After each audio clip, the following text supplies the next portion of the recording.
Excuse me, Director, Blaze Media. Just wondering, how many attempted assassinations does President Trump have to go through in order for things at the agency to change? Sir, you can. I just need to go past. That's fine. That's fine.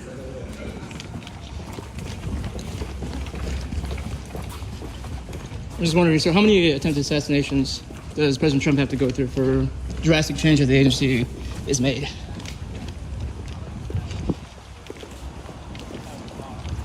No comment on that, sir?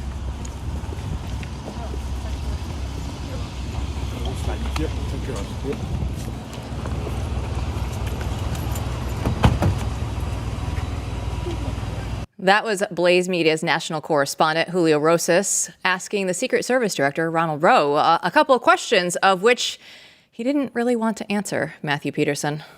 No, I wonder why. Very interesting. This is the kind of thing that should be happening a lot more. Answers should be demanded by the press. And if we're the only ones doing it, so be it. Well, you know, in the very short amount of time that we've had since Blaze News Tonight was launched, we've now seen two different assassination attempts against Donald Trump's life. And Steve Baker is always the one who gets us up to speed on all these things. So can you just tell us a little bit about what you've been working on in relation to this story? Well, first of all, I'm very disturbed that it seems that shooting at or bringing a gun into the presence of former President Donald Trump is becoming normalized. That's a frightening proposition. And what we are looking at here is not only the potential of another failure. Now, I understand that in the presser yesterday, they gave a lot of compliments to the actions, the quick reactions of Secret Service on the ground there. The question remains, though, is why was he there in the first place? Why was he allowed to be there in the first place?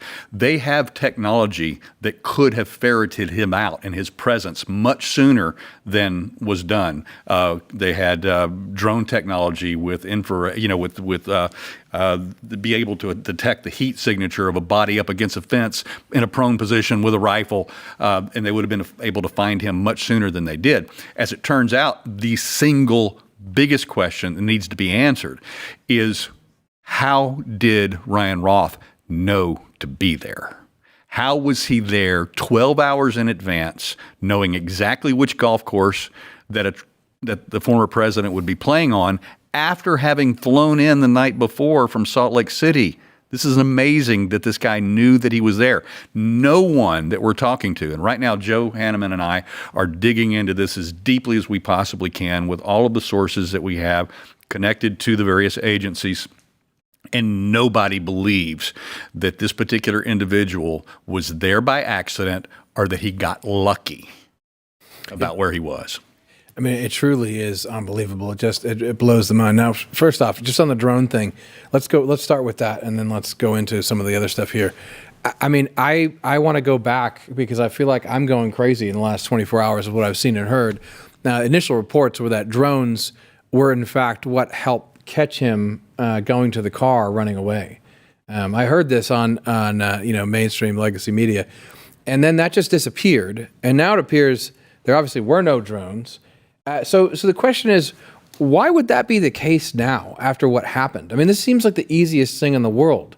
And this is not, sensitive technology. This is stuff that any of us could probably afford to buy if we put a couple pennies together.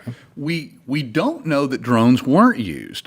We have the charging documents now. They were released today. I've gone through those with a fine-tooth comb. There is a whole lot that has not been told yet. For instance, there's no information about in that particular document whether Routh took a shot or not. We understand that he probably didn't. We don't know how many shots the Secret Service took at him, although it's mentioned that he or she returned fire. They won't even identify whether it was a he or she. Or maybe there's something politically correct and they can't do that anymore. But that's not the point. The point is that there's a lot of information we don't know, and maybe they did identify his presence with a drone and then they went looking for him, but it shouldn't have been that he was there for 12 hours. without their knowledge. This is, again, the failure of them to recognize, and this is the key right here, the threat matrix assessment as it relates to Trump compared to the other Secret Service protectees. Because at the end of the day, that's the most important thing. Nobody's wanting to kill Joe Biden. He's on his way out anyway. He's going to take care of that himself. Nobody's wanting to take out the former presidents right now other than Trump. Nobody's wanting to take out Jimmy Carter. He's in hospice right now. But they're not providing the coverage. They're not providing the security needed for the number one target probably in the world today. And that is that is the major failure of the Secret Service right now. And to that point, Ronald Routh, Secret Service Director, is going to make a comeback here in this segment because last week Senator Josh Hawley posted a letter to X saying that from a whistleblower, Routh himself had cut the manpower of the Secret Service counter-surveillance division by 20% and didn't inform Congress. So even more concerning, the whistleblower claims that some of the officers had flagged security lapses before the attempt, that'll be the first assassination attempt on Donald Trump, instead of addressing those concerns. So when we look at all of this stuff that just comes together, Steve, we don't even have answers from the first assassination attempt. We still have all these whistleblowers that are coming out saying, hey, guys, over here, if we can, we'll get you some of this information. So how big of a deal are these accusations? The Howley document, the whistleblower document that was released, is something else, again, that I went through with a fine-tooth comb today. And the most significant aspect of that document is not how many answers he was able to learn from the whistleblowers, but how many questions they continue to ask of the various agencies, be it Secret Service, be it Homeland Security, or be it the FBI, and still not getting the answers that they need to get to the bottom of this investigation. And the reason why I even took time with the Howley document today in the first place was I knew that there had to be some crossover between what happened yesterday and what happened on July 13. Steve, we will stay apprised of everything with the assassination attempt, and if people are at theblaze.com and subscribe, they're going to see it all right away, updated in their inbox. I do want to move on to something that is still very important, no matter what is going on in the headlines, that we need to talk about, and that is this recent piece at blaze.com by Joe Hanneman telling the story of Special Agent Garret O'Boyle. This is one of the stories that if you haven't heard, most of you probably haven't, you need to hear. You need to go and read. And I'll just encourage you to go read it because I think in a few days more people will have spent more time in this article than any other piece on our site in the last year.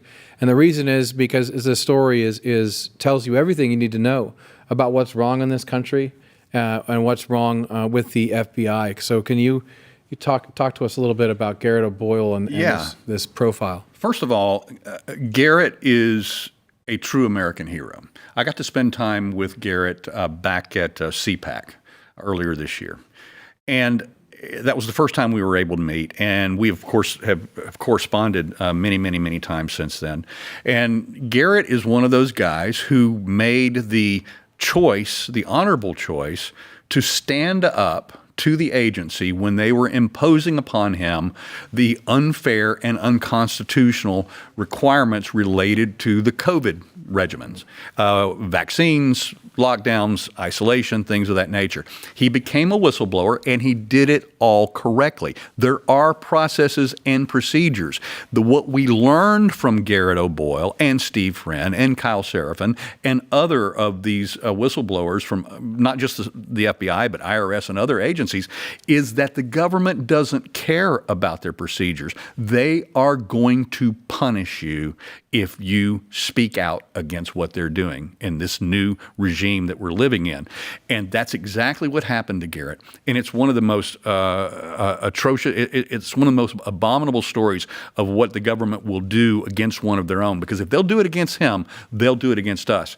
And let me tell you, when they went after him, they violated not only their own code, their own principles, their own morals, they violated the Constitution, but they did everything in their power to ruin him and his family and to put them in a position where they literally had no home, they had no clothes, they had all of their stuff in storage, and the FBI had control of the storage and would not allow their children access to their bicycles, to their toys, to their clothes, and left them homeless in the process of this attack from the FBI. And this story that Joe did on this, I mean, first of all, it's if there were pages, it would be a page turner. It's that well written, and everybody needs to go read this story by Joe Hanneman.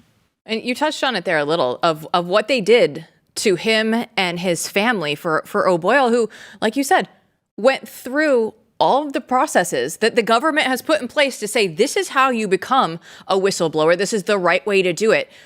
Some people might brush that aside and take their own route, but he did it the right way, and he's still being punished. This is America in 2024 right now. This is what we have set up as the government in place. And so why, if you're a whistleblower, if you want to come out and say anything like we just previously talked about in that other story with Senator Hawley, why would anybody come forward and just say, oh, you know what? I'm not going to do that. Isn't that the point? Well, it is the point, and what they're doing is it is a chilling effect. It's throwing a wet blanket over anyone who would dissent to the internal or even the off-the-record and off-the-books policies that are taking place in these agencies right now, and that's what they're doing. They're sending a signal to all of them, don't you dare, or we'll destroy your life like we did the O'Boyle families.